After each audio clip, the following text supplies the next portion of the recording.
Creating your own space and diving into the interior design of it can be so exciting, but sometimes people misunderstand what interior design is.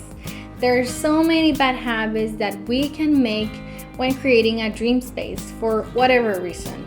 This is a list that every designer should consider before getting into a project and avoid that disappointment. My name is Patricia and this is the Designer 101.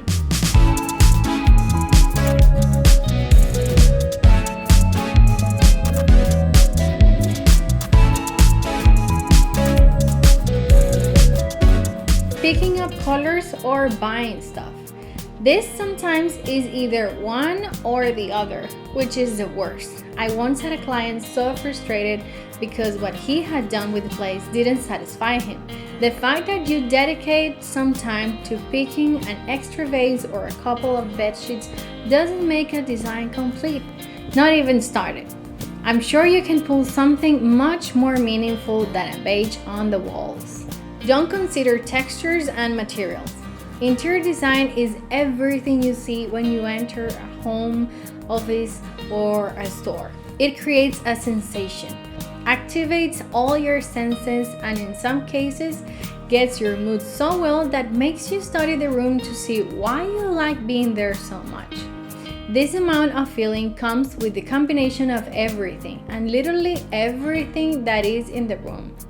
From the specific plants selected to the carpets, some chandeliers, the textures of the furniture, the color of wood, even the size of the space. Design without a concept.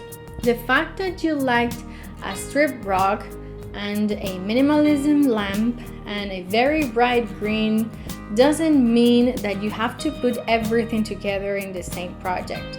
I highly recommend thinking and planning before locating and constructing. Designing without concept is like going to the market and buying everything you're interested in. The difference is that you're not gonna eat everything at once and you'll end up with a lot of product that is going to be wasted because you don't have a recipe to follow or a meal to plan to prepare. Change your design constantly. Worse during construction. I get there is a try this instead of that part of the process. I'm one of those perfectionist kind of designers too. I'm talking about once you have finished the design process, you're ready to buy all the materials needed, but all of a sudden you see a photo that you really liked and it feels like it is the end of the world because you could have done something like that but didn't. This can happen even when constructing. This bad habit definitely is the most expensive one since some stores or warehouse don't have return policies. Love your work and don't proceed until you're absolutely in love and committed with it. Planning without budget. Yes, another expensive one. This is a bad habit if you don't have enough money. This is a more concerning issue during projects where you want to change almost everything. And building new furniture or getting everything new is budget demanding, especially if you're working with a client who is sensitive about spending without budget, as most will be.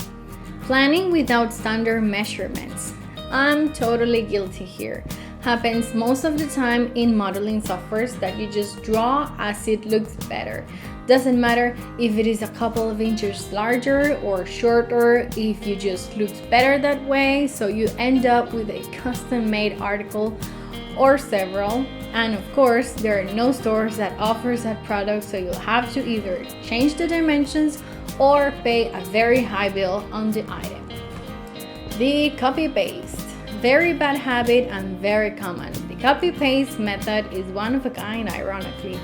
Having referential images is one thing, but copying the whole project is another. The referential images are very important for you.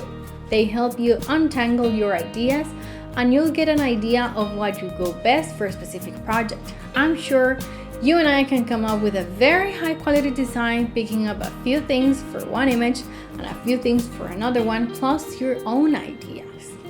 Thinking of unavailable products.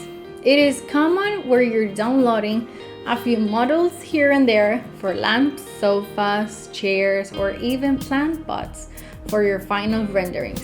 People are very creative when designing all kinds of features, and you just love how it looks in the project, except this is not available in your country, and bringing it could cost more time than money. Knowing what's on stock is key, because all projects are expected to begin almost immediately after the clients agree on a design.